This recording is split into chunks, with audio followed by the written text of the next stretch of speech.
1938-39 में जब आपने वो गीत लिखा था, दूर हटो ये दुनिया वालों। मैंने उसको 39 में नहीं लिखा। वो गांधी जी ने जब 42 में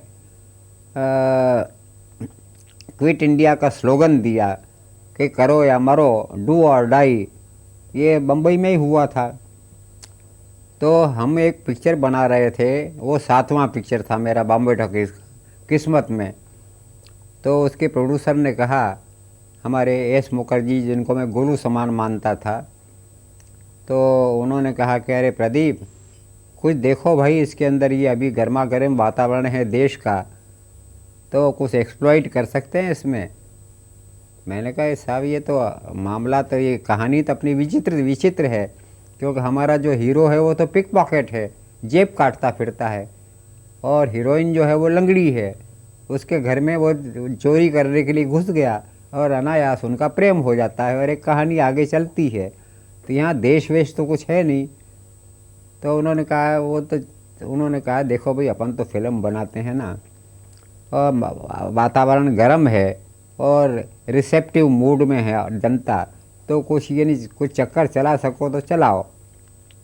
तो मैंने एक गाना लिखा, और लिखने के बाद मैंने कहा मुकोई साहब, बात क्या है कि ये अंग्रेज़ लोग समझेंगे कि हमारे लिए कह रहे हैं कि भागो यहाँ से।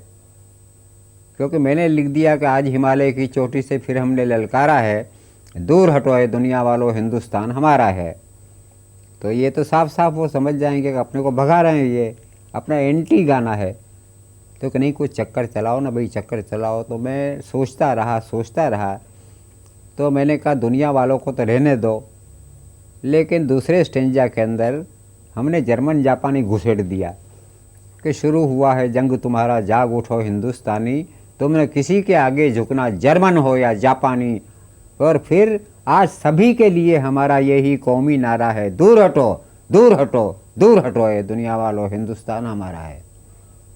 तो गाना रख दिया वो, और स्टेज के ऊपर, को फिल्म में तो कोई सिचुएशन तो थी नहीं, तो स्टेज के ऊपर उस गाने को रख दिया, और उसमें ये मिलिट्री स्टाइल से लोगों ने उसको गाया। तो हमको कल्पना नहीं थी कि गाना क्या प्रभाव डालेगा। हमने कहा चलो प्रोड्यूसर प्रसन्न हो गया, अपनी ड्यूटी ख़त्म हो गई। लेकिन जब बॉक्सी में ये पिक्चर रिलीज़ हुआ तो आपको सुनकर के आश्चर्य होगा, और कई लोगों को शायद ये पता नहीं है कि फर्स्ट शो के अंदर जब ये गाना चला,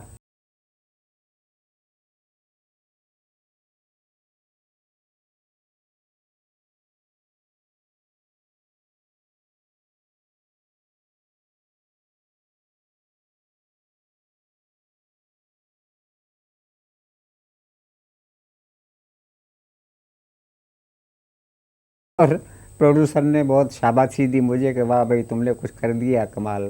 अच्छा, एक बात बताइए कि आपके गाने जो हैं, मतलब दूसरे जो आपके कंटेम्प्रेरी गीतकार रहे, उनके गाने ऐसे काफ़ी बजते हैं, लेकिन आपके गाने ज़्यादातर 15 अगस्त और 26 जनवरी को बहुत ज़्यादा बजाए जाते हैं। तो मतलब इसके बारे में आप कुछ कहना चाहेंगे? नहीं, उसमें कुछ मेरे भाग्य का साथ है कि धीरे धीरे लोगों ने ये समझा कि ये प्रेम प्रेम के गाने ठीक नहीं लिख सकेगा। और जनरली हिंदी वालों के बारे में हमारी फिल्म लाइन के अंदर ये मान्यता है कि हिंदी वाला प्रेम का गाना अच्छा नहीं लिखता है, ये उर्दू वाले ठीक हैं। ये गज़ल लिखने वाले लोग, मतलब उनको कहेंगे कभी ज़रा गीतनुमा वो तो अच्छा लिखते हैं। और मेरे बारे में कुछ छाप लग गई कि ये देशभक्ति गाने अच्छे लिखता है।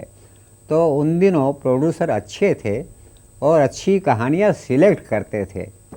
तो अच्छी कहानियाँ सिलेक्ट करते थे, तो उसमें लालची आदमी की तरह से मैं ये सोचा करता था कि मुझे कुछ मौका मिले इसके अंदर, तो भले ही सोशल पिक्चर हो, लेकिन कोई ऐसी बात मैं लिख दूं कि जो समाज के भी काम आए और जिसकी उम्र फिल्म से ज़्यादा हो।